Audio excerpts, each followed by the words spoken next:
The man who intentionally ran over 7 people in Tulsa will spend at least 50 years in prison. Andrew Mathis received 2 life sentences today. 2 of the victims died after his car plowed into a crowd in Brookside on Halloween night in 2008. Chris Wright is live at the Tulsa County Courthouse with more. Chris? Yeah, Jennifer, family members of those victims had a chance to read statements directly to Mathis this afternoon before the sentencing.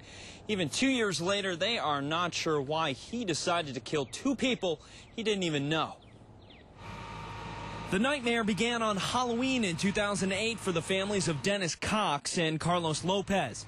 Police say Cox was breaking up a fight involving Andrew Mathis when Mathis cold-cocked him. Lopez didn't know Cox, but he was administering first aid to him when Mathis then ran them over with his car. 5 other people were also injured. To be killed and now ran over like a dog, and then for him to be like, whatever, you know, that's what really hurts. It was a situation that could have been prevented, but choices were made, and we're suffering the impact of those choices. Mathis will have to live with his choices in prison. He received a life sentence for each victim and 10 more years for a separate assault and battery charge. The 26-year-old won't be eligible for parole until he's 76. This day is finally here, and I'm so glad that the judge's decision was the best for all of us. Before the sentence was handed down, family members had an opportunity to remind Mathis about what he had taken from them. Dennis Cox left behind 2 young sons. Carlos Lopez was also a father, an OSU graduate, and a veteran who served in both Bosnia and Iraq. That he was a kind, loyal, best person in the world, that he would give anything up to help someone out.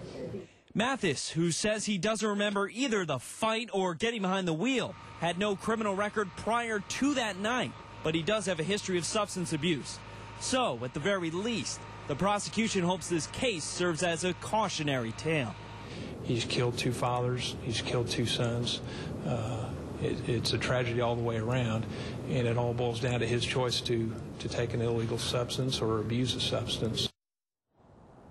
Well, Mathis did make a brief statement in the courtroom this afternoon. He told family members that he was the one solely responsible for his actions that night, and he asked for their forgiveness someday, if not today. Chris Wright, News on 6 Tonight.